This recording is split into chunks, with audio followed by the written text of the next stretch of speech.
everyone, and welcome to another Drawing and Talking with me, your host, Freebie Wits. This is the first one I've done in a long while, and today we're doing a Larp character. That's right, we're doing a fully fledged Larp character named Cyrus Mobeon, and I hope I'm pronouncing that correctly. Cyrus Mobeon is a Larp character from Larp Haven, a person who does live Twitch chats, interviews.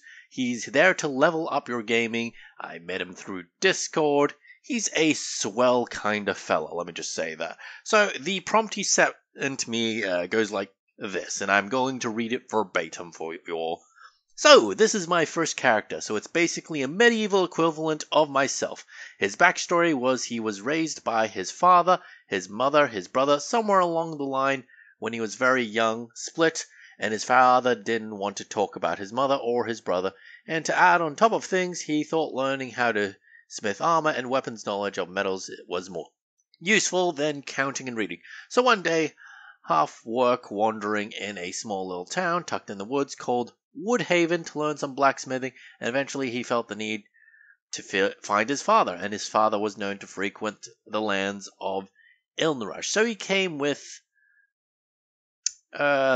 I suppose when he sent me this prompt to grammar, he didn't really grammar check it. But then again, who does? Long story short, he joined the Merciful Order of Silvermane, and there's obviously more to that story. He's known to be a big-hearted warrior and have a love for cupcakes and a cupcake song. So as far as characters go, fairly straightforward. And first characters, this is what I recommend people do. Make the medieval and or fantasy equivalent of yourself. The easiest character to roleplay is, well, yourself. That just goes for any LARP character.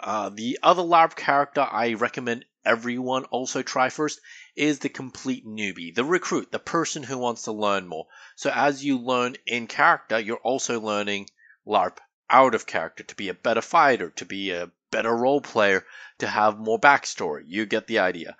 You don't have to have a super complicated backstory. Cyrus Mobeon kind of proves that. He basically grew up wanting to learn how to blacksmith and make armor, how to make weapons and such, and that was pretty much it. And he has a story thread in that he's trying to find his father. Fairly straightforward. And that's not necessarily a bad thing, because I find characters with a lot of backstory, a lot of bloat. Well, think of it this way.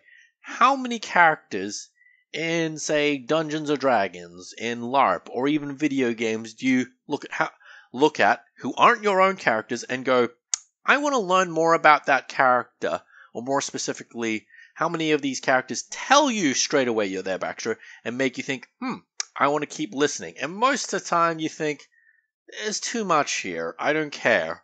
The ones that you want to learn most about are the ones that keep things hidden, or in the new character's case, characters who don't really have much to begin with, but can develop. And that's the beauty of LARP and roleplay characters in general. They're make-believe. So in theory, when it comes to backstories and such, you can just make more on the spot. And of course, with LARPs and tabletop RPGs, you're making the story as you go along. As you play in the games, as you adventure and roleplay, you're creating your character story with a community, with your D&D group, with your LARP group, whatever you want to call it, you're making the story together. And Cyrus Mobeon specifically, I quite like, because it does explain where he gets his weapons and swords and shields.